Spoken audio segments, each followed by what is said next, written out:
Hello, everyone, and welcome back to the Podcast Boys. I am Connor Nielsen, joined as always by the Comics Kid 2099. We are going to be talking today about Season 2, Episode 1 of Twin Peaks. This one is called May the Giant Be With You. Comics Kid, how are you doing today? I'm doing fantastic.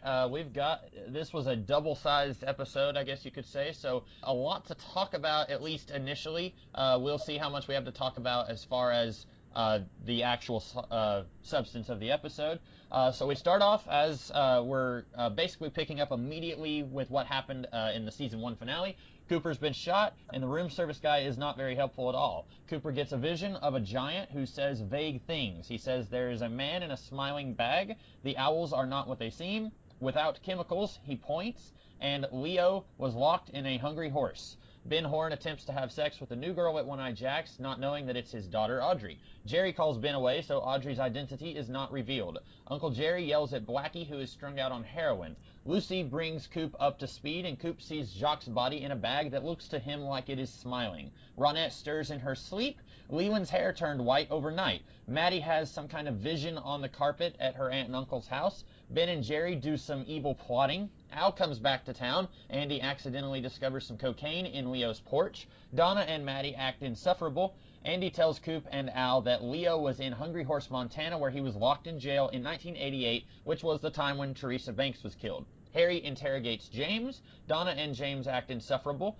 Lucy and Andy search through back issues of Flesh World. Coop interrogates Jacoby. Jacoby believes that Laura allowed herself to be killed, and he says that he smelled motor oil when Jacques was killed, but he does not know who did the killing. Bobby and Shelley talk a little bit. Coop and Ed talk about how Ed and Nadine got together and how Nadine lost her eye. Bobby and his dad have a heartfelt moment in the R&R. Bobby realizes that Hank, who works at the R&R, is the one who shot Leo. Coop gives an update on the Laura Palmer case to all of the police and Lucy, and tells them that they need to find the third man, as that is their only lead. Pete and Harry find out Josie is allegedly out of town on some emergency business, and Harry tells Pete to prepare for the worst in regards to Catherine. An Asian man calls, asking for Josie, then he calls someone in Hong Kong.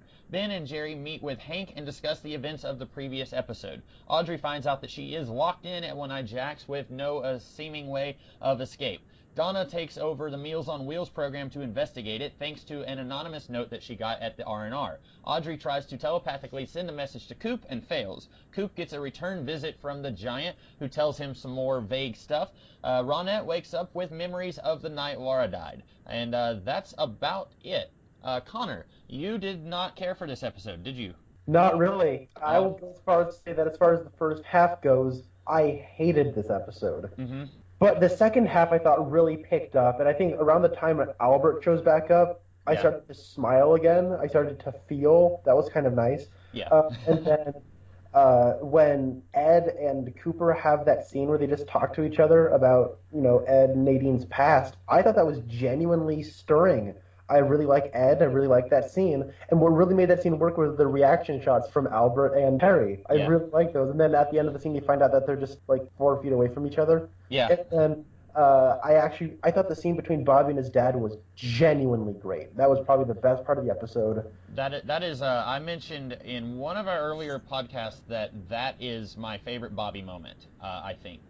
It's definitely my favorite moment between him and his dad, but that is overall, throughout the entire series, my favorite Bobby moment is that scene. Like, I really wish that we had more of these two growing closer together in this season. I don't remember them really having any more memorable scenes after this one, which is a shame because this is really where Bobby shines, like you said. Yeah, but, I mean, outside of some of these character moments towards the end, and I love the cliffhanger.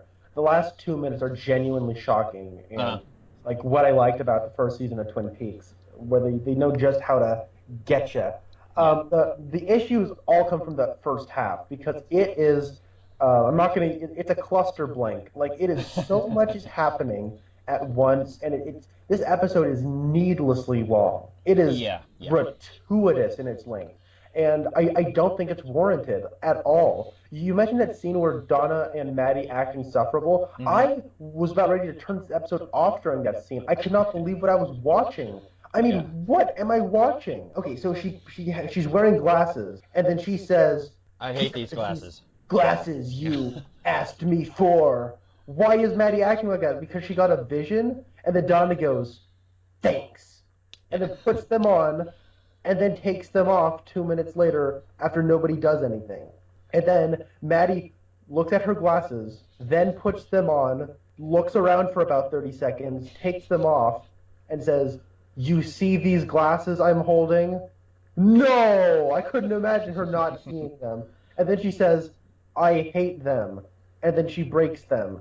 Yeah. Oh, no! I mean, are you trying to turn both of them into femme fatales or something? I don't get this. They are definitely trying that with Donna, and I think I would have been okay with this direction because it would have meant that she actually had a direction to go in if they had actually done something with this. But I don't remember them doing anything with her trying to.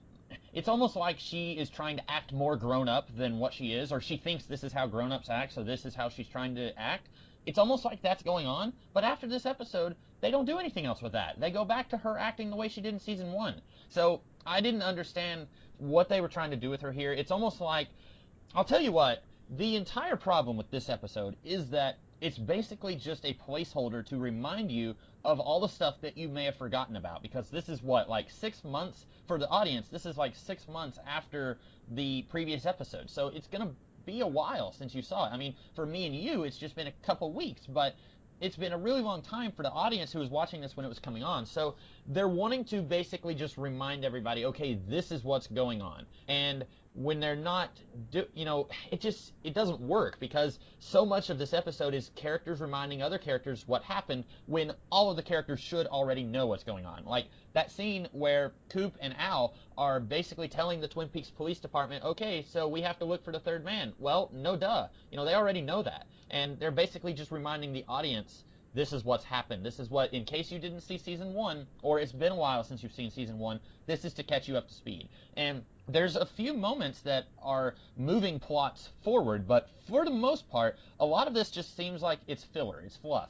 Like the Donna stuff in this episode, like I said, they don't ever do anything with her about how she, like, where she's trying to smoke, or she's smoking, and they don't do anything with that after this episode. And then, like, Bobby and his dad, we both love that scene, but I don't think they do anything with these two characters forming a closer relationship later in the series. There's a whole lot of stuff that it feels like they're just like, okay, we want this to be a double-sized episode, which, like you said, totally unwarranted. I feel like that was because the first episode of season 1 was double-sized, so they wanted this one to be as well, and it really didn't need to be, especially if you take out all the exposition trying to catch up the audience on what's going on in season 1. This could have very easily been a 45-minute episode, but so much of this episode, and I want to say I probably like it more than you, if only because there's a lot more good lines. There's a lot of quotable lines here, and I wrote them all down, and I have a whole bunch of them. I probably won't even get around to talking about all the lines I like, but there are so many hilarious lines in this episode, and that's the only reason I like it, because I do agree with you.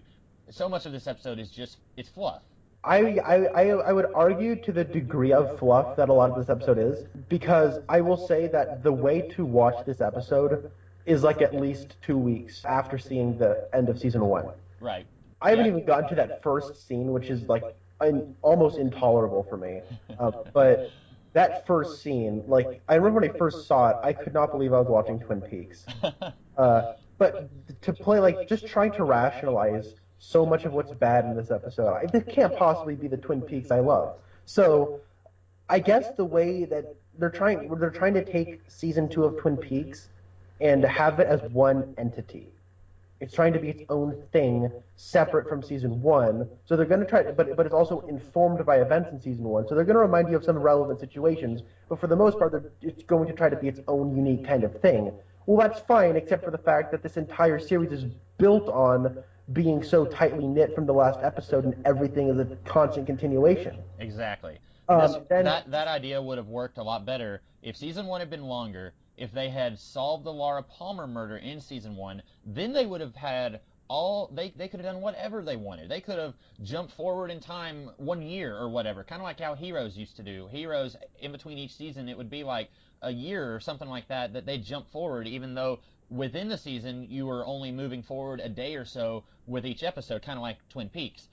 They could have, if they had solved the Laura Palmer murder in season 1 and it had been longer, because I don't think they could have really solved the murder in 8 episodes, if they had done that, then we could have jump forward a little bit, and then you could have this be its own entity. You could kind of catch people up a little bit. You could say, okay, so even though we solved the Laura Palmer murder, something else huge has happened, and then you could have season 2 be another big thing. But like you said, a lot of the events in season 2 are so inextricably, you cannot separate them from what's going on in season 1. Now, they do try to take a lot of the characters in this season and move them in directions far away from season 1. They introduce a lot of new characters, and they take some of the existing characters and they try to shove them in a new direction that's very different from what they were doing in season 1. Donna and James, very good example of that. But like you said, there's still so much from season 1 that they have not yet dealt with. So that idea of them trying to do that is very odd. Yeah, and the reason I'm saying it feels like it's trying to start its own entity is because we get the Giant, and it's setting up things that we'll get later paid off for season 2. We have Donna, who for some inexplicable reason is acting so different and having not really remembered what's going to happen for the rest of the season. I was like, oh, is this trying to like set up a new status quo for this character? The problem is, it was not really eased into whatsoever. No. But I do agree with a lot of what you just said. I do agree, though. I do like some of the dialogue here. I think some of the dialogue does not make any sense, and it contradicts itself from line to line. For example, that first scene, but I'll get to that eventually. But the stuff I like about the dialogue is towards the end, the dad, Donna's dad, says something like, "I feel like I just sat through 2 back-to-back operas."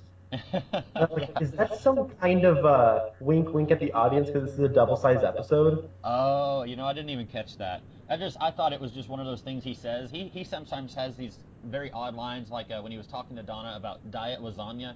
Yeah. Like, he has these very, like, you don't expect it with him because he is such a minor character in the show. So when he says something, it's like, oh yeah, he is a character here. And I thought it was funny. I didn't think it was anything to do with this episode, but it could be. Yeah, and then there's one more thing I wanted to quickly touch up on, and it happens so fast, and it feels so inconsequential, but it actually kind of comes back at the end of the episode, and like it's so like short and forgettable, and they're trying to get onto the next scene that you even forgot to put it in your synopsis. Yeah, what was it? The one-armed man shows up for like 2 seconds. Oh yeah, I did forget that. Yeah, he was there. For some inexplicable reason, he's acting like a completely different person. Yeah, I'm still not sure. You have not seen all of season 2, correct? I have not. I have, but I don't remember entirely what goes on with him. I remember some stuff later in the season, but I don't remember how it all ends. And I can't remember really at this point if he's, I guess we'll find out some stuff, because there's some stuff later that happens. And I remember I had made the assumption that he is the physical body of the little person who lives in the red room, and you did not read it that way. And so we were not sure if I was right or if you were right. And I'm still not sure. I feel like if he is the little person in physical form, then maybe he's like kind of like the Giant. He's there to give some advice, maybe, or maybe he's just there to like kind of like a prankster, like a Loki or something like that. Like he's just there to kind of make some little mischief, like, oh, I'm just here to sell shoes, and then he walks off, and Lucy says, shoes, and like you said, it's so inconsequential in an episode that already has way too much going on, and at the same time very little going on, because most of what's going on is just recap. You really didn't need this 30-second scene of the guy coming in to ask for Coop and then leaving. Yeah, but then later in the episode, the Giant comes back and is like, oh, I totally forgot to mention this gigantically important piece of information. Yeah. A very important witness, basically, and I'm just trying to decrypt a lot of the BS he's spewing. He basically just says, oh, a very important witness is hanging around. Just thought I'd let you know that. Yeah. And I'm like, oh, that's the one-armed man, because earlier he's like, oh, this is my earliest convenience, and then he cackles like a lunatic, which is something he would have never done before. Right. Yeah, because in his first appearance, well, when I say first appearance, there was the scene where he was reciting the Fire Walk With Me poem, and I think that came before Coop and Harry met him, right? Correct. Okay, so in his first appearance where Coop and Harry met him, so I guess his second appearance, he acted very normal and innocent, and here he does not. So I vaguely recall why he's acting so different, but it's so minor, and it's been like a year and a half or 2 years since I actually saw season 2. So it's something that I think will come back later, but maybe it's going to make sense, maybe it won't. who knows? I do want to say there were some things I liked. Like, I do want to talk about some of the lines that I thought were really funny. When Coop thinks that he is dying, he says, "I'd like to make love to a woman who I have genuine affection for." Just the way he said that I thought was funny. Then Dr. Donna's dad, when he said, "We haven't had this much action in one night since the Elks Club fire of '59." I thought that was funny. And him, when Lucy was reading off everything that happened in the season 1 finale, and then she was reading it all off, and he says, "How long was I out?"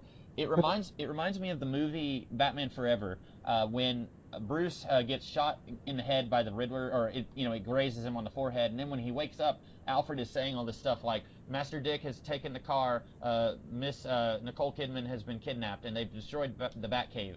Whenever I watch Batman Forever now, after seeing Twin Peaks season 2, I'm thinking, how long was I out? That's my so I thought that was funny. Why don't we go ahead and get into what you hated about the first 10 or 15 minutes, the first scene, and then I'll return to some of these lines that I liked later on in the podcast. We'll spread out what I liked, kind of bring little bursts of positivity, I guess you could say. Yeah, and keep in mind, listeners, this is shredding my heart up to talk foul about this series. Yeah. So, first off, we do get the 3-minute extended intro, which... Yeah, I skipped over all that. I know we've talked before about how it really puts you in a mood to, like, it sets an atmosphere for the show. But I was in a hurry to get through this episode, so I was like, nope, I'm going to skip through all that, and then I'll just get right into the episode. Yeah, sorry, go ahead. Oh, no, yeah, but it's 3 minutes long here. Yeah. Like, I think even a little bit longer. Like, it's a long sequence. But yeah. Whatever. And then we get 8 minutes of the stupidest television I might have ever seen in my life. So, okay. So, this dude's just been shot 3 times. Mm-hmm. And we're just informed that he lifted up his vest to itch a wood tick, which is something he didn't even be... What? Yeah, No. yeah, that was we never saw him do that in the season 1 finale, which might be, I guess that's this episode's way of saying, oh, you might have thought that he was actually going to die, but he actually had part of his vest on, but he did get shot a little bit. Like, when we were watching him we were seeing him, we were with him at the end of the season 1 finale. He wasn't lifting his shirt up, he wasn't lifting his vest up. We didn't even know he had a vest on. So yeah, that was weird. Yeah, and the whole wood tick thing. He did not, he was in the middle of talking to Diane when that whole thing went down. Yeah. And he probably would have mentioned, "Oh, I am just scratching a wood tick, Diane," because that's well within his character to do so. Yes. So he gets shot 3 times because of a wood tick. Okay, whatever. I'm used to, in between seasons, they'll, regress certain things or... Do a cop-out. Yeah, they do a cop-out. I'm reminded of, Lost season 4 or 5 or whatever, where, they're in a helicopter, and then for whatever reason, some character who wasn't there at the end of the last season is all of a sudden in the helicopter and they won't shut up. But I was, 12 when that season premiered. I'm like, wait, who are you? Where did you come from? I don't remember that. And then 5 minutes later, he gets shot in the head. I'm like, oh, that's why you're here. So, okay, but back to Twin Peaks. Yeah. So he's lying on the ground, and then he says, "I can't help but just hope that I press the button." Oh, okay, that means he did press the button, so he's going to end up recording this, and this is all going to become relevant later down the road. That's lazy writing, whatever. Maybe it'll become relevant. Yeah. So then what happens is, for some reason, Andy developed the character quirk to just not stop screaming people's names. For about 15 minutes, he's on the phone, which has been dropped. "Agent Cooper, can you hear me?" I'm thinking, Andy is maybe the dumbest character in this entire city. He would not keep screaming Cooper's name for 2 minutes. I'm not exaggerating. It was probably 2 minutes that he was on the phone shouting Agent Cooper. At some point, he would hang up and say, "Hey, Harry, we need to go check on Cooper at the R&R, or at the Great Northern. He's probably in danger," because he just dropped the phone and isn't answering. He wouldn't just, I'm beginning to hate this episode as much as you, just hearing you talk about it. So then what happens is, sorry, but I'm jumping all over the place, but so is this episode, so whatever. Yeah. So then what happens is later in the episode, this is also just kind of indicative of the lame comedy slapstick that they throw in. He goes, "Duh! Harry, you know who it is? Yeah. Harry, you know who it is? Harry, he just starts shouting that over and over again. Yeah. For no reason, and then he steps on something and it gets him hit in the head, and then he starts waddling around. Yeah, I was really expecting him to pass out, but then later they said, "Oh no, he's fine. We just wanted to waste your time with him waddling like that." Yeah. And I get that the joke is I'm supposed to laugh, Uh-huh. but I wasn't because it wasn't funny. So there's nothing clever about it. Like, hey, I can see them in the writing room. Okay, we're gonna have Andy. Well, Andy's silly. Everyone likes Andy because he's silly. So what if he sees Albert, gets spooked, and starts running, and then lands on a piece of wood that smacks him in the face? And then because we need to pad out the running time, we'll just have him waddling around like an idiot for maybe 2 minutes. I'm not exaggerating. Yeah, it was bad. I don't, and that was the other problem, is that not only is this episode lacking in a lot of substance, but what scenes we do get are stretched out so much by stuff that just, it takes forever to happen. Like you said, we get that weird scene where Maddie and Donna are in the R&R, and it's like, here's the glasses you asked for. Thanks. She puts them on. She takes them off. Hey, you see these glasses? Yeah. I hate them. Crunches them up. I'm never wearing them again. Like, that scene could have been half the length that it was. And like that scene with Andy, it could have been half that length. And I didn't think it was funny either. I did think that Al's reaction to it was funny. In fact, like you said, right around the time when Al gets in the episode, I started to perk up too, just because Al is always fantastic. And literally everything he said was funny. Everything he said and did. I think maybe a third of my funniest moments from this episode are from Al. So, yeah. Anyway, back to the room service guy at the beginning of the episode. Yeah, woof. So then what happens is, that is one of the best lines in the episode. Yep. So anyways, back to this hotel room scene. Then the bellhop shows up and says, "Warm milk," and I know that where this is all going. I get what is happening. I've seen enough of season 2 to know why all of the stuff is semi-relevant. Okay, so he shows up and so what does he do? He sets down the warm milk and then he says, "You're going to." So then, what's his name? Cooper's like, "Hey, I need an ambulance, like right now. Get me an ambulance. Get me an ambulance. Get me an ambulance." And he goes, "Oh!" And then he walks on over to the telephone and then fumbles around with it to hang it up. Yeah. And he says, "Did you call an ambulance?" And he makes his face as if it doesn't compute. Yeah. Where he's like, "I hung it up for you." Yeah, and then hung it up for you. Yeah, here was the thing because you had told me off camera last week, you said you were going to go on a rant about the first 15 minutes of the episode, and then watching this I was like, oh, this is what Connor was talking about. And I thought it was kind of amusing. I can understand why you didn't like it, because it is weird. It's weird that Cooper, it's not like, I mean, he's been shot, but it's not like he's difficult to understand. He's pretty clearly saying, I need a doctor. And this guy who's like 95 years old probably can at least understand, oh wait, he's been shot. Like, that shouldn't be something that's difficult for him to understand, like you said. I thought the whole idea of him not really like just coming in and it's like, oh, well, this happens all the time. Like, I'm just going to leave the warm milk here. Thanks for the tip. Deuces, I'm out. Like, I thought that was funny. I think it went on way too long. Like, it's about 10 minutes of this guy, talking to Coop, and then, like, he hangs up the phone and then he leaves. You know what I'm saying? Like, it could have been 5 minutes and it could have been as funny, which you still might not have liked it, and if that's fine. I thought it was a little bit amusing, but I do think it went on extremely longer than it needed to. Yeah, but I'm not getting to the part that made me hate it though. Oh, okay, yeah. So what happens is he says, "Hey, give me a tip," and he's like, "Yeah, I got you a tip. Get me a doctor." And then he says, "You're gonna need medical attention." Oh, he said that? Yeah, I'm like, no, duh. Are you kidding me? And then. I get that this dude's a spirit. I get it. And so maybe him interacting with the outside world that isn't Cooper, so that's why he hung up the phone. I get that. But so then he goes like, "You're gonna need a medical attention. Don't. See you later." And he says, then for no reason he just stops and looks at him and says, "I've heard about you." Yeah, I didn't get that. Thumbs up, wink. And then he leaves, and then he comes back and does it again.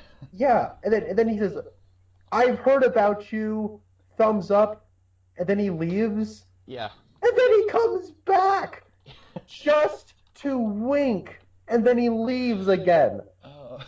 I hated this guy. Like, oh my gosh. Okay, and then what happens is the giant shows up. I hate the giant even more. So, oh, really? Okay. So he shows up, and it looks like he's making the stuff up on the spot. Where he's like, "I have 3 things I need to tell you." Now, if I tell you these things and they become true, will you believe me? Yeah, that But was what else is he gonna do, you stupid moron? Like, are you serious? Like, that's I can't articulate the rage I'm feeling because here's the thing. I get that the whole like basis of this like is faith, where hey, you may or may not believe that I even exist. Yeah. So if I tell you these things, will you believe me? But no, they take it into contradictive states of if I tell you these things and then they come true, will you believe that they exist? Right. Well, yeah, that's just kind of contradicting the essence of what faith is, and seeing is believing is not what faith is. So Yeah. And also, it's weird that they're going in that direction with Cooper. Cooper is probably the most open-minded character in this whole show. He's the one who said, let's throw rocks at bottles while we shout names out, and that's how we're going to do our police investigation. He's not the guy who you should be doing a faith journey with. You know what I'm saying? Like, he's already got plenty of faith. Like, it's weird that they're doing it with him. You know what I'm saying? absolutely, that is a hit the nail on the head. And then what happens is I'm going to tell you three things. All right, I'm going to tell you that there's a man in a smiling bag, which we get that clue answered in this episode, and it means absolutely nothing. Yeah, And he, what he happens just he just sees it. Yeah, it doesn't lead to a clue or anything. Whenever he saw, because he saw the bag twice, and the first time he said, "Does that bag look like it's smiling to you?" And I said, "No, it looks like a bag." And then later we see the bag hanging on the wall in an empty room, and I was dead certain that he was going to go snooping around in the room. This was right after Ed told his story about how he and Nadine got married and everything. I was dead certain Coop was going to start snooping around and find something, like, a ring on Jacques' finger, something like that. I was expecting a clue to come from this thing that the giant said, but nothing. Like, it's just, oh, by the way, you're going to see a bag that later on looks like it's a smiling face. Like you said, there's nothing. It just amounts to nothing. Okay, and then we have the second clue, which is the owls, not what they seem. Okay, we've seen owls; they've been represented plenty in this show before. So I'm not going to be quick to disarm that, Right. but spoiler, it doesn't really mean anything. Yeah. So then, which is me completely disarming it. Then we have the clue number three, which is without chemicals, he points or Yeah. something. I don't remember what that means. I've only seen this season once. I've seen when we were talking about season one, it was a little easier for me to discuss it because I'd seen that was my third time going through season one. So with this, it's going to be a lot more. I don't remember or I don't know if this goes anywhere. There's going to be a lot more of that when we discuss season one. So I don't remember what the chemicals thing even means. Okay, so then what happens is, and then Cooper starts asking questions, and he says it's easier to listen than to talk. So basically, it just means, hey, listen to what I'm saying. Yeah. And then he says, I'm not permitted to say any more. Oh wait, except for this one other thing. Happy Leo lives in the leaves on the little lava killer. Yeah. Which just basically means, as we later find out, which means Leo has an alibi for the death of the first victim of the serial killer, which has really kind of been dropped from the whole series since the first episode, I think. Right. And that is something that I think, yeah, because I'm not sure if they said that Coop was an investigator on that case, but you're right. They haven't mentioned Teresa Banks at all, I don't think, since the first episode. And a little bit of a spoiler, she does get featured a little bit in the Fire Walk with Me prequel movie. Because I was, at one point, Coop has a picture of her. He throws it down on a table in front of Lucy and Andy, and I was looking really hard to see if we could see who was in the picture, if it was the same actress from the movie. You couldn't tell anything, but I was like, oh wait, is that going to be, are we going to get to see a picture of her? Because I was kind of curious if they had the same actress or if it was a different actress. But yeah, so the giant who says that he's going to tell Cooper three things, tells him four things right then. Yeah. When I was writing it down, I was like, wait a minute, this is four things. And while I was watching this, I couldn't help but feel like, oh yeah, I feel like David Lynch's thing was to say these things as slowly as you possibly can and make it look like you're coming up with it on the spot. Yeah. So that way we can make it weird because I'm David Lynch, and we can pad out the running time. Yeah. We can have our cake and eat it too, people. And where I felt like David Lynch's direction in the first and third episodes of Twin Peaks were weird, but they kind of added to the world they were building.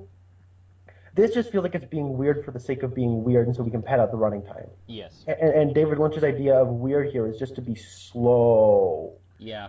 And it reminds me, these little, like, weird, vague sentences that the giant says, it reminds me of, like, I've mentioned Heroes already in this episode, but, in Heroes Season 1, Hero from the future said, did you ever watch Heroes?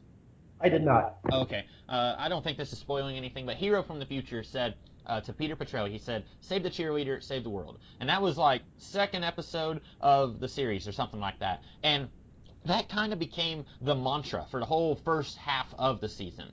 It was kind of, okay, we know that Claire is in danger, but we don't know why or how, what the circumstances are going to be. We don't know if Peter's going to even be able to save her because he doesn't know who the cheerleader is, but we know if he doesn't, bad stuff is going to happen. And that kind of became a really, like, that line was kind of ingrained in popular culture. Like, you could still probably say to somebody who's my age, at least, you could say, save the cheerleader, save the world, and they would probably know what that was in reference to. And I feel like they were trying to force that here. In Heroes, I didn't get the feeling that they were really trying to create this line that everyone in the world was going to be like, yeah, save the cheerleader, save the world, I'm excited now. I don't think they were really trying for that. I think they got it more or less by happy accident. But here, it feels like they're trying for that effect, but it's being forced, and so it doesn't work. The only thing here that I think made it anywhere into the pop culture conscience was the owls are not what they seem, which, like you said, doesn't really mean anything. We get owls shown to us, but they're about as important as traffic lights swaying in the wind. There's no reason that the owls should be important to the characters, enough for some spirit lurch from the Addams Family to mention verbally, you know? That is Lurch, by the way. The guy from the 1990s Addams Family movies, that's the same actor. Oh, really? Yeah. He looks different because his hair is sleeked back here, and in those movies he looked more like Frankenstein's monster. But yeah, it's the same actor. Oh, that's cool. No, like even me, who's never watched a single frame of Heroes, knows that save the cheerleader, save the world. Yeah. Like, I know what that is. Anyways, the whole time I'm watching this opening scene, what I'm thinking of is, gee, 3 shots were fired and nobody heard this. Yeah. So I think by now everybody has those noise canceling headphones that Coop has. Like after the Norwegians or the Finnish people were chanting at 4 a.m, they're all just like, "Is that gunshots? Let's ignore it." Yeah, but it's like it wasn't like it was it was like 1 gunshot. It was 3. Right. I think that it might be somebody's job to be like, that sounds like gunfire. Let's go check it out, especially considering there aren't those Icelanders around causing all that noise. Right. So, yeah, like this whole scene just drove me insane.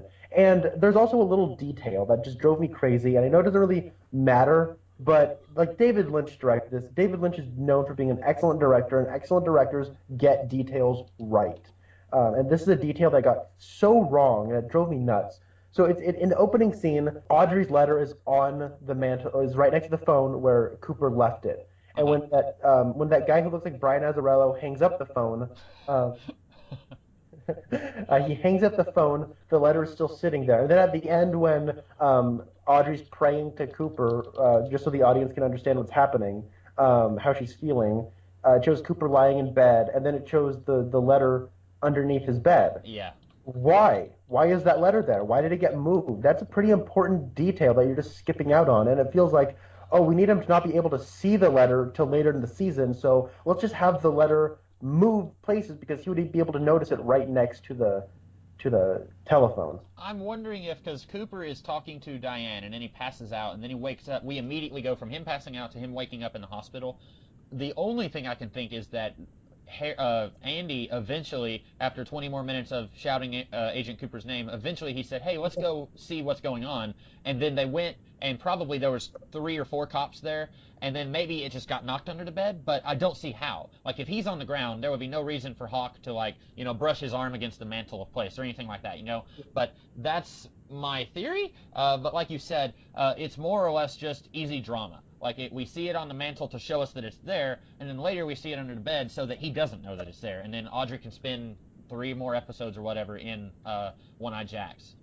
Yeah, and by the way, Hawk is way too good to be obstructing evidence like that. Right. Or it could have been Andy, or it could have been Harry, yeah. Which is more likely for either of them. And I did look up what Brian Azzarello looked like, and that servant guy does look like an old version of Brian Azzarello. Yeah. Oh, Brian. So there's a just look at his name. His character's name is O'Brien. It's like they knew what Brian Azzarello would look like in the year 2016, so they. Yeah. And they knew two people on YouTube would just be talking about the season, and they'd also really like comic books, so they didn't know what Azarael looked like. Anyways, one last thing about that opening sequence that just drove me up a wall was he goes, "I'm gonna take your ring, and when this stuff comes true, I'm gonna give it back." Why? What's the collateral? Like, I get that it's just there because he's gonna believe this is a vision, but when he realizes when he wakes up and realizes he has regained consciousness, he's gonna realize he doesn't have the ring, and then realize, oh my god, that was all a vision. But there's no reason for collateral in this situation, especially since at the end the giant just goes, "Hey, don't go looking for all this at once. Just let it happen." Yeah. So what's the point for having that kind of a collateral? Like, none of this makes sense. And it's not like it doesn't make sense in a good way. This just feels like really lazy, poorly thought out storytelling. It does, yeah. And I think maybe we're already seeing a point in the show where they realize that having a long-running plot like this is going to get tiring to audiences. So they're already trying to think of a way that they can continue this show while at least starting to figure out how they're going to wrap up the Laura Palmer thing. And I think we've mentioned before, it comes after the point when you stopped watching, but they do solve the Laura Palmer thing about halfway through this season.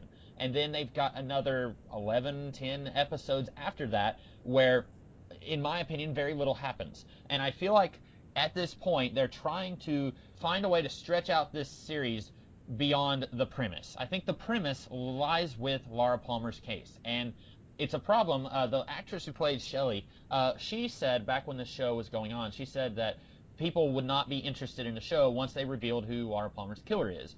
And I think that's debatable. I think if you've got strong enough characters and if you've got some other kind of story for them to go through, then you could have kept this show going for 10 years if you wanted to. The problem is the people who were behind the show, they wanted to hang the entire series on the Laura Palmer thing, and then once they got past that, they didn't really have much of a story, or the story they did try to create was silly and weird and didn't work. But we'll get to that later. But I feel like the whole prolonging the giant subplot by taking the ring and saying, I'll come back and bring it to you later, that's them trying to figure out, okay, what are we going to do with this series? Even though they haven't yet solved the Laura Palmer thing, they're on their way, and so they're trying to figure out what next. What do we do next? Okay, that makes... I get intent. Maybe. I'm not trying to defend the episode because, like you, especially now that I've talked with you about it a little bit, I'm starting to not like the episode as much, but I think maybe that's the best explanation I can come up with for why it's so sloppy here. And I think we could say it is sloppy. I don't think that's pushing things or anything like that. Yeah, and I don't either. So I'm done talking about this opening. I never want to watch it ever again. Moving on, then but it's not like the episode really gets any better in my mind. It just kind of gets slightly more tolerable because we don't have to watch that first 8 minutes anymore. Right. But for some reason, Blackie all of a sudden is a heroin addict. Yeah, what's up with that? And jittering around like she's never done before. Yeah. So this is a new development that has no relevance to really anything. And I didn't understand. I didn't understand why Jerry was in there. Like, you've been holding out on us. What? Why has she been holding out on him? Like, I didn't understand any. And she's saying he's been holding out on me. Well, who's she talking about? Is she talking about Ben Horn? Does she want to sleep with Ben Horn? What's going on here? It's a weird scene. And the whole time I was thinking, now is the time when Audrey needs to try and make her escape, because the door is obviously not locked if Ben is able to go in and out of the room. So like she needs to leave now when Blackie is strung out. But yeah, that whole scene, I didn't feel like it made any sense.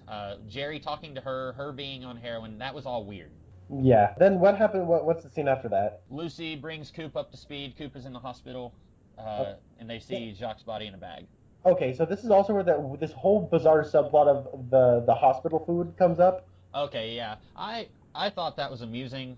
Maybe it was happening too often, but like every time it happened, I laughed. Where a different character in the hospital is talking about how awful the hospital food was. Every time they mentioned that and brought it up, I thought it was amusing. That's one of those things where maybe it's not as funny as I thought it was.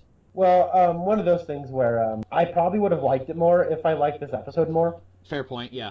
Where it's like, and I'm not saying I thought it was bad or unfunny or anything. It was just kind of there for me.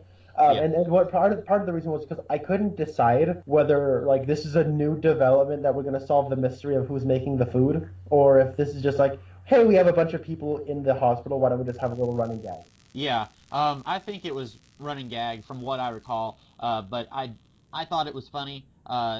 especially, I mean, it's several different characters, like Pete, Bobby, and Norma, and I think Donna's dad, either Donna's dad or Dr. Jacoby, one of them said something. Like, the first time it wasn't that funny, because it was Jacoby and Donna's dad, but then every time after that, I was like, okay, that's kind of amusing, and then for me, it just got funnier every time, but I can understand how you wouldn't appreciate it if the rest of the episode's not working for you. Yeah, and it's not really a dog against the episode. Like I get the amusement. I like how like there's like a bubbling sound effect, but you don't really see much bubbles. I like that. Right.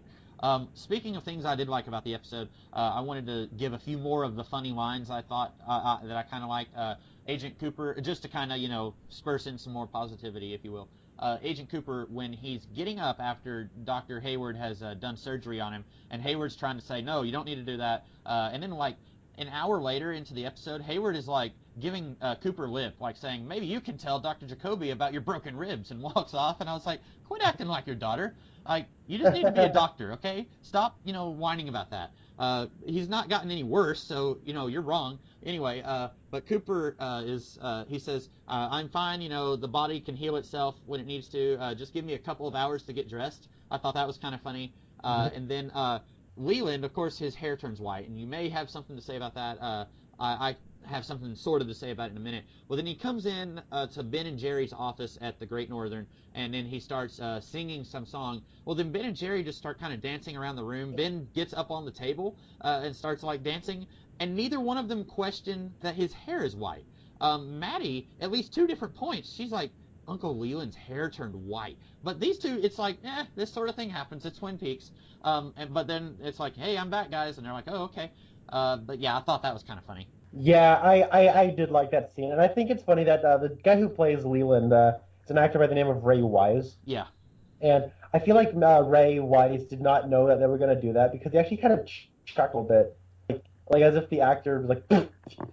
when they start just like goofily dancing around. Oh, okay, yeah. And it's like Jerry starts doing the worm, and Ben starts spinning around on his desk. Like, it gets so ridiculous, and that's the kind of stuff I like, because I like Ben and Jerry. I like Leland. Both the ice cream and the characters. Yes, absolutely.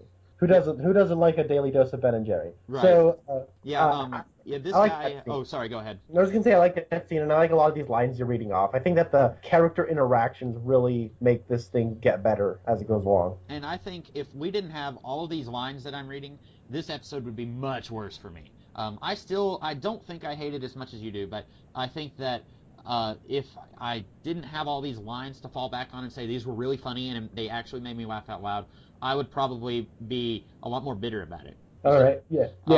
There was one thing I wanted to talk about, something that was weird. So James is in jail because Bobby put cocaine in his gas tank, and I guess they've released him because towards the end of the episode, Hawk brings James to the hospital and he hugs Ed, and I guess he's out of jail now. I don't know. Or maybe they were just bringing him there and they're going to bring him back to jail. I'm not sure. But while he's in jail, he's talking to Harry, and he says, there's something I forgot to mention. A few weeks or months ago, Donna was reciting this weird poem about fire, and then she mentioned, do you want to play with Bob? And this is a reference to the evil demon who has possessed somebody who killed Laura. We still don't know who the somebody is that he possessed, but we know that Bob is the one who killed Laura. And Bob has a brother named Mike, different from Bobby and Meth Damon. But then, why didn't James mention Bob to the police, like when he was arrested the first time? He was arrested at the very end of season 1, or at the very beginning of season 1, and he didn't think to mention, she mentioned this guy named Bob, and she said something weird about fire, walk with me. Like, that would have been something to mention, maybe. It really comes off like James is withholding very, very important information. Like, if I was one of the police officers, I wouldn't release him from jail. He seems very suspicious right now. Yeah, that's a good way of putting it. And you know what the craziest thing about this episode is? What? I feel like I've gone into the Twilight Zone. Before Albert shows up, I think James might have been my favorite part of the episode. Oh, wow. In what way? Just his interactions with him? That scene he has with Harry is actually a decent little scene. I mean, sure, let's not think about the part where it seems like the writers just, let's just give him this information. That's definitely what it feels like. Yeah, it's acted pretty good when he's telling them about, do you want to play with fire, little boy? do you want to play with Bob? Like, that's acted pretty decently, especially since I don't think I had a single good thing to say about James in season 1. So, that's high praise coming from us. Yeah, no, I did really like that scene, and while I was watching, I was like, by golly, am I liking James? Like, this is kind of a new sensation I've never felt before. So, they should have just kept him in prison all season. Then keep him away from Donna, and then we'll like James. I don't know about Donna, but we'll like James. Yeah, and then there's that scene where Donna visits James, which I will just dub cringe the scene. So that scene, like James's expression is the exact same expression I had on my face. What is happening?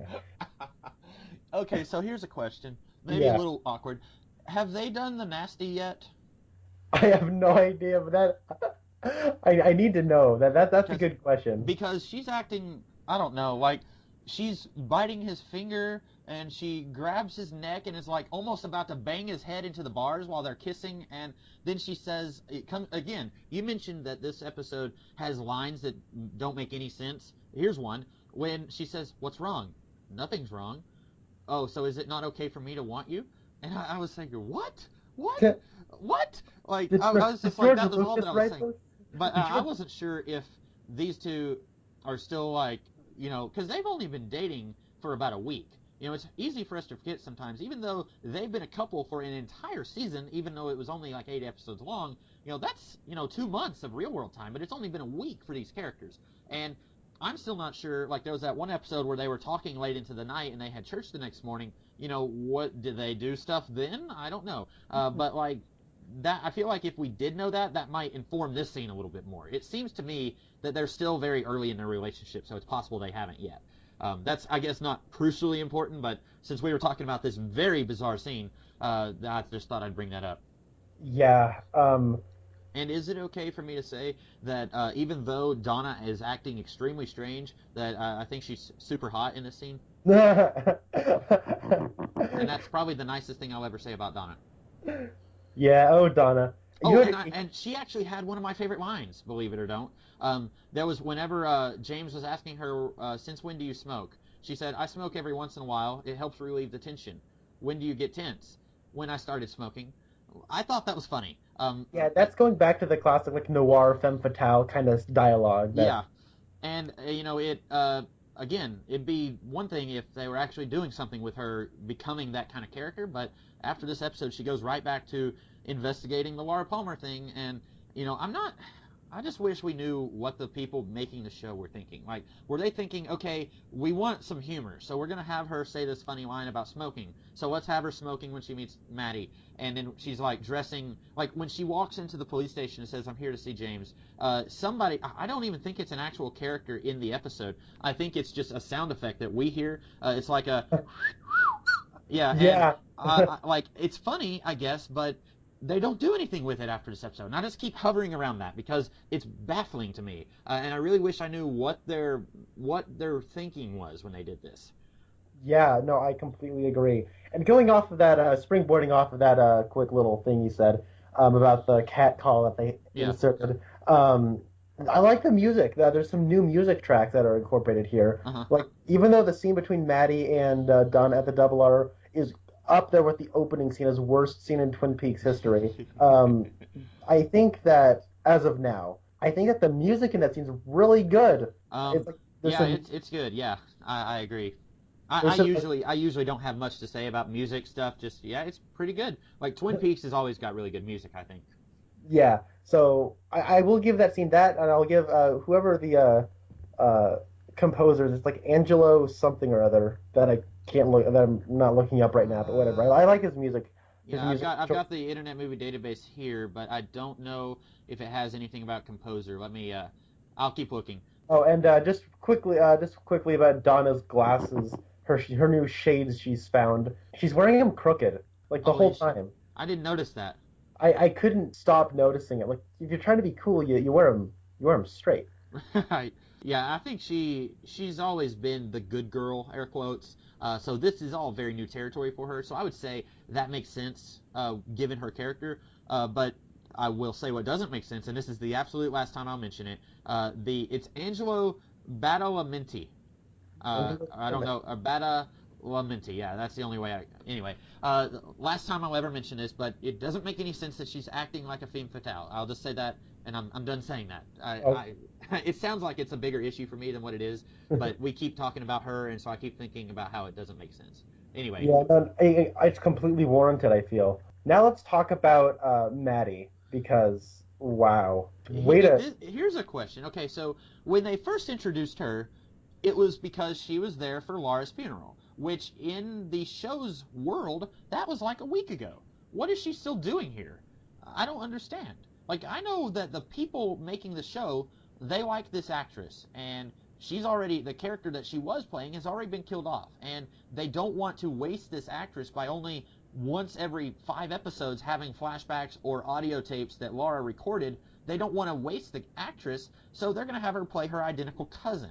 Okay, but the character needs a reason to stay in Twin Peaks, right? Like, she's just hanging out here, and this is still school time. Remember, at the beginning of season 1, the characters were in school. So there's, what's she doing? Is she transferred to their school? Is she missing school wherever she lives? Because she's visiting Twin Peaks. Like, I don't understand from a character perspective why she's still here. I know why the people making the show want her here, but that's not good enough. No, I completely understand. There isn't really a story reason for her to still be here, and she's also getting these visions that, I mean, they're just there to be. I don't know. I get that it's all foreshadowing and whatnot, but I don't know. I feel like it's so crowded right now. Yeah. That I feel like the way the people making this episode were like, all right, so she gets this really weird vision, and then she's totally gonna try to act like a femme fatale. Yeah, merge that with Josie, who, thank God, they just came up with some reason just to get her out of Dodge. Yeah, I was thinking of that too. I was like, oh, at least she's not here. He would have really hated this episode then. Yeah, but we got twice the Donna, so... yeah. So, but the thing is, I feel like they're trying to do, I feel like the only lady archetype any of these people know are femme fatale. That certainly seems that way, doesn't it? Yeah. Yeah. Or at least... attempted femme fatale, because like we've said with Josie, and I honestly didn't think that I was going to be mentioning this in this episode, but with Josie, it doesn't make sense because she doesn't act like she is. Like, she's doing things like helping these guys plan to burn down her sawmill, but she doesn't act like she's a dangerous, untrustworthy femme fatale. Whereas, again, Donna, she's not actually one, so maybe they're not so much going for the real femme fatale, but someone who attempts to be one, if that makes sense. Yeah, it does. So yeah, go ahead. No, I really miss liking these characters. Okay, I do like Cooper though. I really like him. I think Kyle MacLachlan constantly makes him likable and worth watching, even though the material isn't quite up to par with what it's been. I really like Michael Ontkean as Harry. I think he doesn't have a whole lot to do in this episode, but he's up to snuff. He's a good straight man. Absolutely. And before we get into Albert, because oh my God, the ray of sunshine that is yes. Like I said, everything that he says and does is funny. When he first shows up and Andy hits his head on the board and Albert's just shaking his head and he says, and it's another great moment in law enforcement history. I thought that was really fantastic. And then when he's talking to Cooper, and he says, one suspect has been killed in your hospital, another one's in a coma. You tell me, vigilante justice or clean country living? And Coop says, Albert, where does this general unpleasantness come from? And he says something like, I don't know. And then Coop says, what did he say? He says something about you need to be nicer to these people, basically, is the effect that he's going with. And then Albert says, great. And then after the square dance, maybe we can all take a hayride. That was a fantastic scene. And that was also where he compared Andy to a dog. He said, where do you keep his water dish? And then he said, woof, Andy, woof. That was pretty good. Good job, Andy. Yeah. Yeah. He's fantastic, and I'm once again disappointed that they don't do as much with him as what they do. He's here like once every 5 episodes on average, and every time he's here, he's fantastic. Yeah, I agree. I like that scene he has with Cooper where they just reminded you, look, the reason he's here is because he's good at his job. Right, yeah, and he says, people here may not like me, but I'm here to do my job. I thought that was a good scene. And another thing I felt like I really liked was they actually give a good reason for why he's even here to begin with. they say that look at I have familiarity with the case and the location. I was like, did he say he was stationed in like Seattle? So it was, Seattle is what he said. Yeah. so like he was in close proximity. Like they give a good story reason as to why he's even here. Yeah, and it makes sense. For some reason, I was thinking that he was a lot further from Twin Peaks, the way he was acting the last time he was here. But it could just be, even if he was 5 minutes away, he just doesn't want to be here. But yeah, I thought that was a good justification for his character. And there was something else that he did that I thought was funny. Well, whenever Ed is telling the story, so this is a classic moment of Twin Peaks balancing drama with humor. Because you've got Ed telling what's really a very touching scene of how he met, well, not how he met, but how he married Nadine. And that's another one of those things, much like Pete and Catherine, where we were constantly wondering how in the world did these two end up together. We were also wondering that about Nadine and Ed. How did he marry this shrew when he very clearly has always had a thing for Norma? And we find out the answer to that. It maybe doesn't make a whole lot of sense, but it's there. And then we get a very touching moment where we find out that Ed accidentally caused Nadine's he shot her eye out when they were on a hunting trip. Again, it's a little weird. Because he said at one point that, well, I guess he said when he proposed to Nadine that he was drunk. So I guess he wasn't drunk when they were hunting. But, it's very touching. And then we turn around and we see Albert. He's trying not to laugh, and he's laughing, and his eyes are watering because he's laughing. And that is such an Albert thing to do. Like, he's laughing at these, country bumpkins who just can't do anything right. And that is so Albert. And I'm laughing at what Albert's doing, but at the same time, I'm touched by the story Ed is saying. I love that scene. Yeah. Speaking of genuinely touching, oh no, I don't want to get off this subject just yet, but I like that Ed moment a lot because it gave Ed a moment to really like have a moment. Yeah. Finally. I mean, I'm not saying finally, but I feel like we haven't, like, the story hasn't really slowed down enough for us to really get to know Ed as a person. Not really. He's mostly just it's been his attachments to other characters. Yeah, exactly. He got to do some stuff in the season 1 finale, which was good, but like mostly he is just Norma's boyfriend or James's uncle or Nadine's husband. He's not Ed, the character, it's starting to flesh him out now, which is good. Yeah, and I really like the guy who they got to play Big Ed, and I like that it really feels like it's in his character to really like go on a long-winded speech about the story that he's had. And he just tells these stories, and he's really long-winded. So when he had this constant cut back to Albert checking his watch and trying not to laugh, and then he has to like wipe his eyes to make it look like he's crying, but he's really just kind of like, it's a really, really funny, and like I really like that scene a lot, and it reminded me as to why I like the show to begin with. Yeah, that was Albert is just always fantastic. The other Albert line, I'll just go ahead and throw this in and out there so that we don't I don't come back to it later and I'll probably forget it. But when they're doing their little exposition, catching everybody up on the Laura Palmer case, and then Andy starts crying again. And classic Andy, this is very much in his character, and it makes us feel for him because he's a very empathetic person. He, is sad and emotional. Well, then Al says, "Yeah, Andy, I know." And at first you're thinking, oh, he's trying to comfort Andy. And then no, classic Al, because he says, "It's what we call a three-hanky crime." I was dying. And then Andy kind of stands up for himself and stands up for... Well, what's great about this is Andy stands up and points. And you're thinking he's going to say, "Why are you making fun of me?" No. He says, "I don't like that you make fun of Harry." I thought that was really great. It shows that Andy, he may not be the brightest crayon in the box. He may even be the most dull crayon in the box, but he's loyal to his friends, and I really like that. Like, when he gets up, he doesn't think about what this guy has said to him. It's what this guy has been saying to Harry. I really like that. Yeah, I like that too, and I also like Albert's response, which is no response. Yeah, just kind of like looking around at everybody.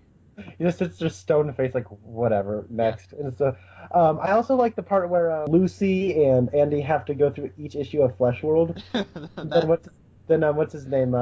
Cooper says something along the lines. Behave yourselves. Well, yeah, behave yourselves. And yeah. I know, it's nice to hear that in television. They mentioned back issues. Yeah, and speaking of Flesh World, at the beginning of the episode when they're in Leo's apartment and Hawk comes in and says, "Look, guys, I found some Flesh World," and Harry says, "What issue is this?" And I was thinking, who cares what issue it is? It's evidence that he has Flesh World. Like, I was just trying to think of, like, who cares which issue? I thought that was funny. And then I think Cooper even said, "Good job, Hawk." And I was thinking, well, there's your in-universe version of "God bless you, Hawk." Yo, absolutely. That's the only thing he actually has to do. Unfortunately, yeah. And they mentioned that Hawk found some evidence of the third man outside of Leo's cabin. I don't know how he found evidence of that because by the time they found that cabin, that was like a week after the murder. But apparently, Hawk found some evidence that the third man was like spying on them from from outside of the cabin. They did mention that, I think. And this brings together Connor's God bless you Hawk moment of the week. Hawk, what would we do without you? Yes. Find evidence of the third man and the integral piece of evidence in the uh, searching for the murderer of Laura Palmer. Yeah. God bless you Hawk. Let's see. There was some other moments that I thought were funny. When they're in Leo's cabin, and Cooper says, "Sheriff, a picture is forming." I thought that was just the way he delivers that. Anyone else could have delivered that, and you'd just be like, "Oh, okay." But Cooper delivers it, and you're just like, it makes you happy. You're just kind of, you perk up when he says it like that. And then Harry mentions twice he's thinking maybe Shelley is involved with this, and Cooper says, "Sheriff, get your mind off Shelley for a moment." And I thought that was good. Another moment that I liked, I'm just kind of going through mine. These are really small moments. We see the log lady, much like how the one-armed man kind of coming in and leaving, you didn't need that in this episode. You could have very easily gotten rid of it. In the same way, the log lady, we see her in the R&R, and she's chewing gum. She spits it out on the table, then puts it up on the wall, and then that's it. We don't get anything for her to actually do. I thought it was funny that she did that, but at the same time, you could have very easily removed that from this episode. It's one of the many things that pads out this episode. Because I knew the scene with her in the R&R was coming, and when Maddie and Donna are in the restaurant, and Donna gets the note that says, "Look into the Meals on Wheels program," I was expecting, because I knew that scene with the log lady was coming, I was expecting Donna to say, "I wonder who wrote this note," and then the camera would like pan around at the log lady. I was thinking, well, maybe the log lady is kind of involved because she knows more than what everyone thinks she knows. And so I thought, well, maybe this is going to be like hinting that she's more knowledgeable about this than what we're getting. No, I don't even know who wrote the note. All I know is the log lady's there spitting her gum out. So I'm equally pleased with that scene because it's funny, and also disgusted with it because it serves no purpose. Oh yeah, I thought that was trying to tell us that the log lady wrote the note. Oh, so you do think that? Okay, I was thinking maybe that would have been good, but I didn't. I feel like it wasn't on the nose enough about it. I think they should have been a little bit more. Yep, she wrote it. Maybe she did, and it's possible we'll find out for sure. But I was thinking that would have been a good reveal, but I wasn't really sure if it did reveal it or if that was just in my head. Oh yeah, no, that's what I got from it. It's also really nice to see the log lady. She's amusing. We haven't seen her in a very long time, Yeah. and it gave us something new to look at that wasn't Donna and Maddie embarrassing themselves. So This is true. Yes. and you know what else? Even though that scene, that shot goes on for what seems like 5 minutes, it was at least nice to see the log lady is still alive. Yeah, that's true. And another funny thing from the scene, it's right before Donna and Maddie do their thing. Some guy who we've never seen before is in the R&R standing up, and he's screaming at the top of his lungs like, "That is some good pie!" Oh yeah. I was just like, I guess in Twin Peaks, people just, when they finish their pie, they like, just on the verge of like ripping their shirt, saying like, "That was amazing," and he just leaves. I was like, who is this guy? Is he like Hawk's drinking buddy that he was high-fiving a few episodes ago? Oh, man, I thought that was funny. I don't know who that guy was, but I thought that was funny. Yeah, I don't know. To me, I think I just watched that go by, and I totally forgot about it until you just mentioned it. But it is pretty funny. It was more just like weird instead of funny, I guess. Yeah, I agree. I totally forgot about it until you just mentioned it. But I want to talk about this Bobby and his dad scene in the R&R because I think this is like probably the best scene in the entire episode. Oh yeah. So I think that the kid who plays Bobby, his physical acting is really good in this. That scene where like his dad's just talking about the vision he had, it was really something special because like at first like you're not sure whether he's like welling up with emotion, like happy emotions, or welling up with like really angry emotions that he's just gonna shout at his dad. Yeah. But then when you eventually realize what it is, it's a very beautiful scene, and it really says a lot about both characters, or they're growing closer. And I remember that scene, and I honestly like I wasn't like tearing up or anything, but I felt the swell of emotion. The cockles of my heart were warmed. It was a really nice scene. Yeah, I agree. Like I've said, best Bobby scene in the series, in my opinion. I really wish that we could have gotten some more Bobby and his dad, because after this, I don't remember much more between these two. I wish that we could have had Bobby going. See, I'm torn because on one hand, Bobby is the bad boy, and we don't see him doing as much like blatant criminal activity as he has been doing. Like, I don't recall if he's still involved with the drug trade after this. I don't think so. So we don't see him doing as much stuff like that, but he's still kind of sort of sneaking around doing stuff. I wish we could have seen him make more of an attempt to kind of straighten his life out and maybe try to bond with his father a little bit more. Maybe if the show had gone on longer, we would have seen that. I don't know. I don't know. And now that the actor who plays his dad is dead, we'll never get to know. I know, yeah, that's kind of what I was thinking. I'm wondering if the guy who plays Bobby, if he does end up being in the relaunch, maybe they're going to have him do something like, maybe he went and joined the army after the events of season 2. I don't know. There's something I'm just trying to figure out what they can do with his character, because he is one of the characters I would like to see come back. And maybe they could have him, like, he went and joined the army kind of as to honor his father's memory. That'd be a nice little way of tying up that subplot without needing to have the father there, you know? Yeah, I agree, yeah. There was a couple more moments that I wanted to mention that I thought were funny. After Cooper gives the Flesh World magazines to Andy and Lucy, he's talking to Diane on the phone, says, nice to see some cooperation with the law, especially from a company that preys on human weakness. Yeah, I like that. That was great. And then Pete was talking to Harry, and he says, I feel like somebody taped my lips to the tailpipe of a bus.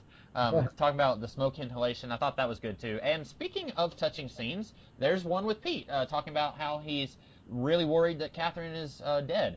And we're not sure. Because Catherine, this episode is 2 hours long, and still, this show has so many characters. There's a few characters who don't even show up at all. Leo Johnson and Catherine, neither one of them show up at all in this entire episode. Or Josie.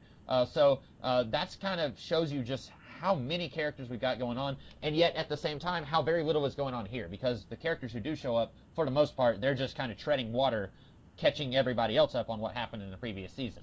But yeah, I do think it's strange that with an hour and a half long episode, that we still didn't have some of the main characters from season 1 show up in this episode. Yeah, you're right. Oh, I wanted to mention something. This is a thing that I thought was strange.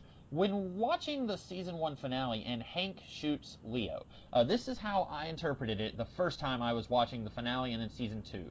I thought, because Bobby looks out the window and he sees Hank, I just assumed in that scene that Hank knew that Bobby saw him. But then in this episode, Hank tells Ben and Jerry that nobody saw him. And then later at the R&R, he's talking to Norma, and then he just kind of looks at Bobby and shrugs, and then walks away. And then Bobby realizes, hey, that's the guy who shot Leo. Which, another one of those things, I don't think it goes anywhere. I don't think Bobby confronts Hank and says, hey, you shot Leo. So I think he knows now, but I don't think that revelation will get anywhere. But I thought that was so strange, watching the season 2 premiere for the first time, that Hank doesn't know that Bobby saw him, because I just assumed, okay, if Bobby is looking out the window, then Hank is going to see somebody looking out the window. But the way they had it, I guess Bobby was sitting on the ground and just barely looked out the window, but I would have still thought Hank would have saw him. But I just thought that was strange and thought it was worth mentioning. No, that is worth mentioning. Getting back on Hank, there's so much that happens in this episode I forgot a little bit. There's that scene where Hank hangs out with Ben and Jerry. Yeah. There's no dancing, but everyone does get their acting evil quota, so that was nice. Yeah. And I like the part where chopping wood inside. That line. Yeah. That was my last funny moment that I had written down.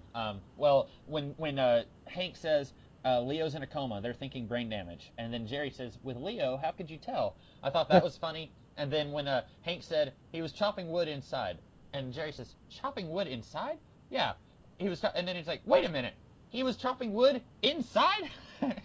He gets so angry at that. And again, it shows that Hank doesn't know what Leo was doing. All he could see was Leo raising an axe. He doesn't know that he was about to kill Bobby. So I just thought that it was weird that he didn't know, but I did think that led to, it was a really great line, like you said. Yeah. I don't really have much. I want to talk about one more scene. And I want to talk about the ending. Is there anything else you wanted to talk about before that? No, I do have some Twin Peaks related notes that I wanted to bring up, but it's not about this episode, so I'll let you go ahead with what you're going to say. All right, so this last scene is chilling. with Ronette waking up. Chilling. Yeah, that scene, and I like how well set up it is. So earlier in the episode, we have Ronette stirring in her sleep, and then at the end, she has the thing of Bob killing Laura, and it's creepy. This would have given me nightmares if I had seen this episode when I was like 12. This would have given me nightmares. Yeah, oh man, it was genuinely frightening. They have the strobe light going. They have like all the evidence is in there, and you have like Laura screaming and Bob screaming, and it's like this weird otherworldly, like mewling. It's so scary. And then she wakes up, and I'm like, oh my gosh, this is a piece of the puzzle I thought was just kind of out of the picture, but it's not. It's evidence that was set up in the first episode coming back. So I really like that. Yeah, and that howling that he does is it's terrifying. There's no other way to put it. Like I was, for some reason, I was expecting them to actually show the face of the person that Bob had possessed, but I was thinking, no, they don't show it that early. But I was thinking they were going to do something because, as you mentioned, the giant, he says that one person has seen the third man, and then Ronette wakes up. So you were saying you think it's the one-armed man. I was thinking it was Ronette. Yeah, you're right. You are right. But then again, Ronette is remembering it as Bob. And I think, didn't they question Ronette earlier, or was she in a coma this whole season? She's been in a coma. She's been in a coma. So I'm remembering them questioning her. So she saw him as Bob, as the werewolf Dotson creature. And so I don't understand why it's so significant that the giant has to come back and say someone else saw the third man, if all they know when they're, well, I'm getting into next week, so I just won't even talk about that right now. Oh wait, there was one more thing I wanted to talk about. Yeah, go ahead. Right as this episode is turning up, who shows up but Harriet? Who? Donna's sister. Oh, yeah. I'm sorry. You can understand why I said who. The second and I believe final time that she will show up here. I guess they let her out of the dungeon for a family party. Yeah, she shows up and she reads this poem that might have been kind of cool in the hands of anybody else. Was it better or worse than the blossoming flower of the evening from the first episode of season 1? You know what? It was better. Okay, yeah. Better. She's been practicing her iambic pentameter, I guess, in the dungeon. I'm just assuming that they had her locked up in a dungeon, and that's why we haven't seen her at all in season 1, and then they're going to throw her back in the dungeon. And she has another sister who is in this episode, and only this episode, I think. And this sister, she's young. She's younger than the poet girl, and her accent, bless her heart, it doesn't sound like she's from the northern Washington, does it? It sounds like she's Australian, and she's trying to do an American accent, and she's young, so I'm willing to give a little bit of leeway. And this actress, she is a David Lynch regular, somewhat, because she was like, when she was 2, she was in the movie Dune, along with Ed and Cooper and Pete. They were all in Dune, and she was in it, but I don't really understand why David Lynch thought he needed to bring her back, especially since she doesn't do anything except play the piano. I may have disliked her even more than the poet girl. I don't know. It's nothing she does other than I thought the accent was weird. It sounded like she was from Australia, and I need to look her up and see where she's from. But it sounded very odd that she's just here and doesn't do anything. And like I said, her accent sounded a little off. That's really all I have to say about her. Yeah, now they're both going to go back in the dungeon. Yeah. Practice the piano better. Practice that accent better. Get in there. Yeah. So was that everything you had to say about this episode? Yes, we've exhausted this episode. Yes, this has probably been our longest podcast yet. I did want to talk about a couple of very quick things. I have recently been watching the TV show Fringe started in 2008, and I'm currently on season 3 as of the recording of this episode. And 2 Twin Peaks related things happened in 2 separate episodes of Fringe. One episode, the episode was titled The Firefly. It was a pretty okay episode. It had Christopher Lloyd in it as a retired rock star. That episode, you've got Walter Bishop. I don't know if you're familiar with the series at all, but Walter Bishop is our mad scientist in this show. And he's got a lot of backstory that's slowly revealed over time. Some of it is revealed pretty early on. Some of it you are finding out 3 years later. And he gets out this pair of glasses, round spectacled glasses that are red and green. And somebody says, "What are those?" And he says, "These belong to a friend of mine, Dr. Jacoby, who lived in Washington." And I'm like flailing my arms around like a madman, and my dad is saying, "What? What is it?" And I said, "Twin Peaks!" I'm spewing it out. I'm like, "This is set in the Twin Peaks world." And as far as I know, there's no other references to Twin Peaks in this show, in Fringe, but I was just like astounded. I was like, I cannot believe it. And there was another episode in, I think, season 2 that was supposed to be kind of similar to Twin Peaks, but there were no like blatant references where one of the other characters is in a small town and he's helping a local sheriff solve the mystery of a dead girl. So it's kind of sort of Laura Palmer-y, but it's nowhere near as complicated as the Laura Palmer thing. But that reference, it was weird. It had nothing to do with the rest of the episode, but I was so in love with it. I was like, I can't believe they did that. I was probably, it looked like I had a coat hanger in my mouth. I was smiling so big. And then your favorite actress, Joan Chen, was in another episode. What? Are you serious? She did not play Josie. She was playing, it was in an alternate reality. Long story short, she was playing a prostitute, sleeping with the alternate Walter Bishop, but she was not Josie Packard of that world, unfortunately. That would have made me probably stand up and flip a table. I would have been both enraged that they brought back Josie and also like ecstatic that they were once again referencing Twin Peaks. But yeah, she was in a separate episode, different character, but separate episode. It's probably the alternate world's Josie's twin sister. Yes. And you probably her last name wasn't Packard because this was her maiden name. So yes. Yeah, that makes sense. So yeah, I just thought I'd bring that up since we've been doing this Twin Peaks podcast, and it's like a reference just popped itself in my lap. that is awesome. Yeah. So if that's all that you have and all that I have, it is all that I have, then I guess we will go ahead and log out, and we will see you guys in a week or so and talk about the second episode of Twin Peaks, hopefully second episode of Season 2. There are 22 episodes in this season, so we've got 21 more episodes to talk about this season, and then we'll be talking about the movie, and by then we'll probably be a lot closer to the what do you call it, the revival that's going to be coming out in 2017. I don't know, with how often I'm posting these, I don't know if we're actually going to have the revival be, if it's going to be happening while we're still talking about Season 2. I'm not sure, but we will at least be closer, and we'll at least have more information on the revival. So we will see you guys next week, and I'm the Comics Kid 2099. And I am Connor Nielsen, apologizing if you like this episode. I'm not apologizing. I think we were as harsh as we needed to be. That's it. We'll see you guys in the next episode. Have a good one. Bye.